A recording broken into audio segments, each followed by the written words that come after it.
'Twas night before Christmas, when all through the house not a creature was stirring, not even a mouse. The stockings were hung by the chimney with care, in hopes that St. Nicholas soon would be there.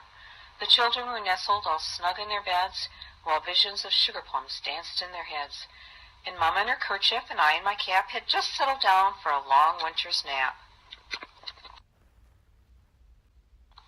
When out on the lawn there arose such a clatter, I sprang from my bed to see what was the matter. Away to the window I flew like a flash, tore open the shutters, and threw up the sash. The moon on the breast of the new-fallen snow gave the luster of midday to objects below, when what to my wondering eyes should appear but a miniature sleigh and 8 tiny reindeer, with a little old driver so lively and quick, I knew in a moment it must be St. Nick. More rapid than eagles his coursers they came, and he whistled and shouted and called them by name. Now Dasher, now Dancer, now Prancer and Vixen, on Comet, on Cupid, on Donder and Blitzen, to the top of the porch, to the top of the wall. Now dash away, dash away, dash away all. As dry leaves that before the wild hurricane fly, when they meet with an obstacle mount to the sky, so up to the housetops the coursers they flew, with the sleigh full of toys and St. Nicholas too.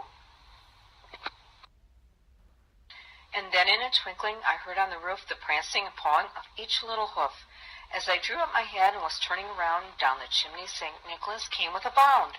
He was dressed all in fur from his head to his foot, and his clothes were all tarnished with ashes and soot. A bundle of toys he had flung on his back, and he looked like a peddler just opening his pack. His eyes, how they twinkled, his dimples, how merry. His cheeks were like roses, his nose like a cherry. His droll little mouth was drawn up like a bow, and the beard on his chin was as white as the snow. The stump of a pipe he held tight in his teeth, and the smoke, it encircled his head like a wreath. He had a broad face and a little round belly that shook when he laughed like a bowl full of jelly. He was chubby and plump, a right jolly old elf, and I laughed when I saw him in spite of myself. A wink of his eye and a twist of his head soon led me to know I had nothing to dread. He spoke not a word, but went straight to his work, and filled all the stockings, then turned with a jerk, and laying his finger aside of his nose, and giving a nod, up the chimney he rose. He sprang to his sleigh, to his team gave a whistle, and away they all flew like the down of a thistle.